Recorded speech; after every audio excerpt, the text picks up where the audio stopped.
আগামীকালকে আমাদের রূপগঞ্জের দাউদপুরে একটা যোগদান প্রোগ্রাম এবং ফল উৎসব প্রোগ্রাম ছিল এনসিপির জাতীয় নাগরিক পার্টি এনসিপি কর্তৃক আয়োজিত।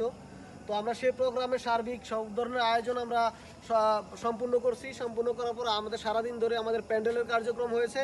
তো সেই জায়গা থেকে আমাদের সন্ধ্যা নাগাদটা এসে ছাত্রদলের জেলা ছাত্রদলের সাবেক সিনিয়র সহ সভাপতি এবং সাবেক উপজেলা ছাত্রদলের সভাপতি সুলতান মাহমুদের নেতৃত্বে প্রায় 40 থেকে 50টি মোটরসাইকেল যোগে সন্ত্রাসী এবং তাদের কাছে দেশীয় অস্ত্রশস্ত্র নিয়ে তারা আমাদের প্যান্ডেলে হামলা করে এবং যারা প্যান্ডেলের কর্মী রয়েছে তাদেরকে মারধর করে এবং আমাদের যারা সংগঠনের যে সকল কয়েকজন নেতাকর্মী ছিল এখানে তাদেরকে মারধর করে এবং তাদেরকে এখান থেকে ধাওয়া দিয়ে তাড়িয়ে দেয়। এবং আমাদের এই প্যান্ডেলটা দেখতে পাচ্ছেন আপনারা, এই প্যান্ডেল পুরোটা প্যান্ডেল তারা সবগুলো বাঁশ আইসা আমাদের এটা সম্পূর্ণ আমাদের কার্যক্রম শেষ হয় নাই, বাঁশটার বাধা হয়েছিল। তো এই বাঁশগুলো আইসা তারা আমাদের হুমকি দামকি দিয়ে বকাবাজি দিয়ে তারা এই ইয়াগুলো ফেলে দেওয়া হয়েছে, এগুলো তিরপলগুলো ফেলে দেওয়া হয়েছে।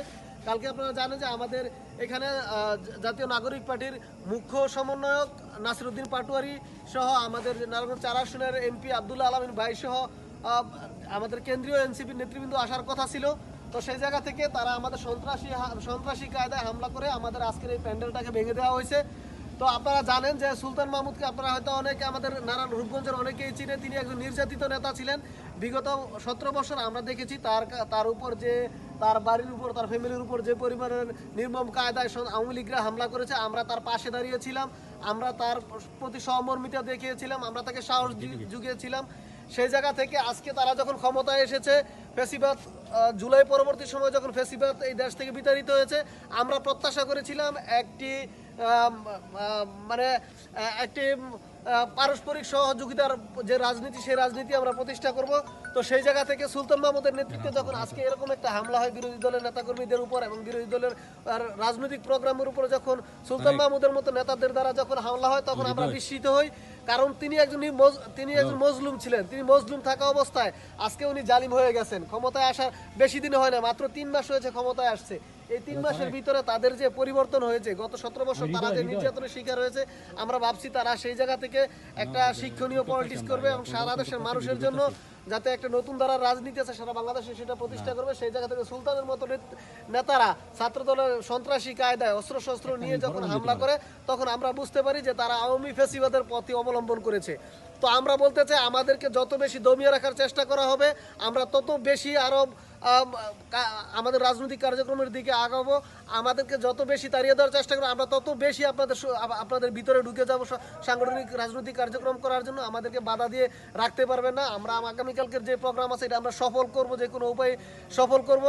এবং আমি প্রশাসনের কাছে বলতে চাই যে আজকে আমাদের মুখ্য এনসিপির যে মুখ্য সমন্বয়ক নাসিরউদ্দিন পাটোয়ারি ভাই এখানে আসার কথা ছিল। তো নাসিরউদ্দিন পাটোয়ারি ভাই জানেন যে এই দেশের চাঁদাবাজি, সন্ত্রাস এবং যে সকল অনিয়ম আছে, সেই অনিয়মের বিরুদ্ধে তিনি লড়াই করে চলছেন। তাদের ভাষ্য হচ্ছে নাসিরউদ্দিন পাটোয়ারি আসতে পারবে না এখানে, তাদের অন্যায় অবিচার বা তাদের নির্যাতন জুলুমের পক্ষে বিরুদ্ধে কথা বলতে পারবে না।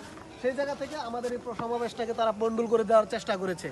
তো আমরা এটার তীব্র প্রতিবাদ জানিয়ে রাখছি এবং সুলতান মাহমুদের মতো যারা আছে বা যারা নাকি এই ধরনের সন্ত্রাসী কর্মকাণ্ড করে বিরোধী দলকে থামিয়ে দিতে চায়, আমরা বলি যে আমরা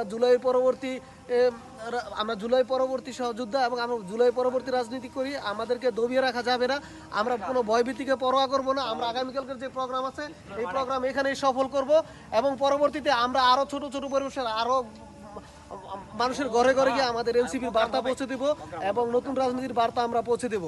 তো আমরা প্রতিবাদ জানিয়ে রাখলাম, আমাদের এই যে আজকের যে প্রোগ্রাম বন্ডল করতে চেয়েছে সেই জায়গা থেকে আমরা এটা তীব্র প্রতিবাদ জানিয়ে রাখলাম। আপনারা দেখছেন এই যে পুরো সবগুলো এই যে পুরো প্যান্ডেলটাকে আমাদের ভেঙে দেওয়া হয়েছে। এই যে আমাদের নেতাকর্মী তাদেরকে মারধর করা হয়েছে এবং আমাদের যারা নাকি এখানে প্যান্ডেল তৈরির কাজে যে সকল কর্মীরা ছিল তাদেরকেও মারধর করে এখান থেকে তাড়িয়ে দেওয়া হয়েছে। তো আমরা এই জায়গা থেকে আসছি আপনাদেরকে সরেজমিনে দেখানোর জন্য। তো এই হচ্ছে সার্বিক অবস্থাটা। ধন্যবাদ সবাইকে।